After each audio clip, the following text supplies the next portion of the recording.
What's up, everyone? So day 4, we went from Muncho Lake to Dawson's Creek, and it was about a 436-mile drive. Took us around 7.5 hours. Looking back, we wish we would have stayed longer at the Rocky Mountains Lodge.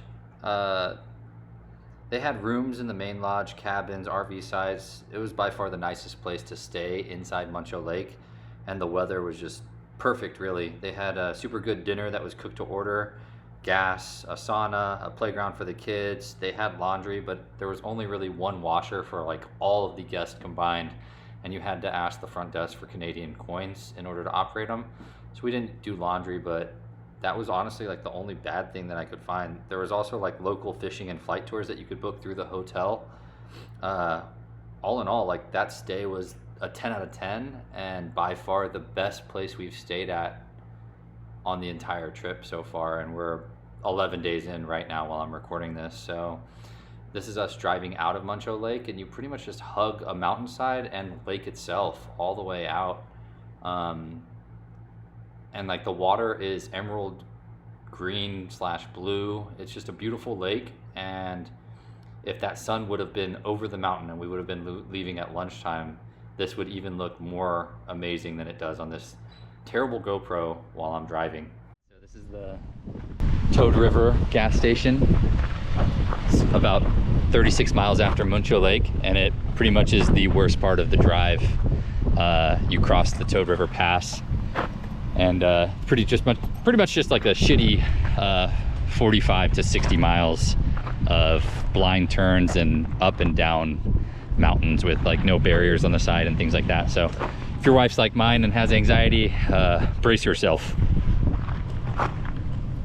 Just checking the truck out real quick before we head through this, because we're not going to stop anywhere in the pass. So yeah, as past me just explained, this is the Toad Pass. Honestly, I've done this drive. This is my 3rd time doing the drive, and the first 2 times I went from Baton Rouge to Alaska and then Alaska to Florida, and both times I did the drive in about 4.5 days.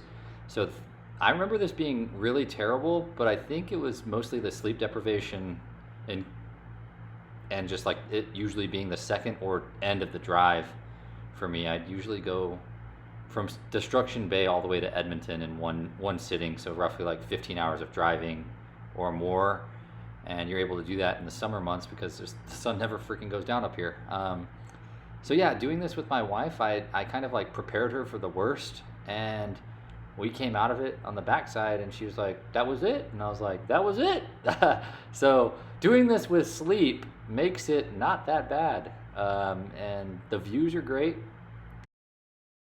Yeah, so as we transitioned out of the Toad Pass and the mountains, we started to see a bunch of wildlife again.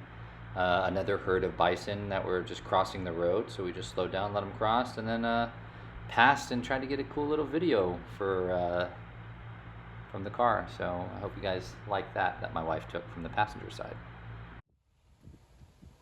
There's so many flies.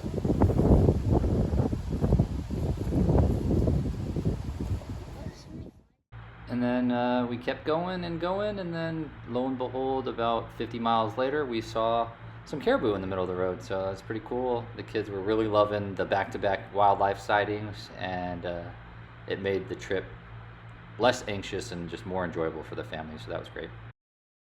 So yeah, as we came around like a blind turn, there was just caribou. There was a little family of like 5 or 6 that just scurried in. Some of them ran into the wood line, and then this little fellow was just confused.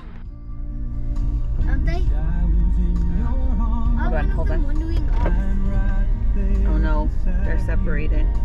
Oh, they're separated. Oh, they went in. Well, that was cool, bud. Yeah, so just to kind of sum up the day, 40 miles from the lodge was where Toad River actual, like the bridge that crossed into the pass, and there's like a little gas station and terrible hotel that's there, or motel. And then you'll basically be in that pass for about 40 miles.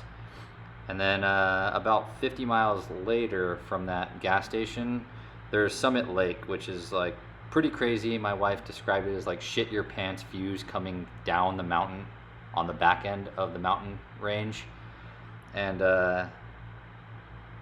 it was cool. We stopped and took a picture, and then it was pretty much smooth, just rolling hills the entire way to Fort Nelson. We were just joking, talking about the open road every 5 minutes because it seemed like we could just see the entire distance of the road that we were driving every time we came over a hill. So pretty easy after that pass.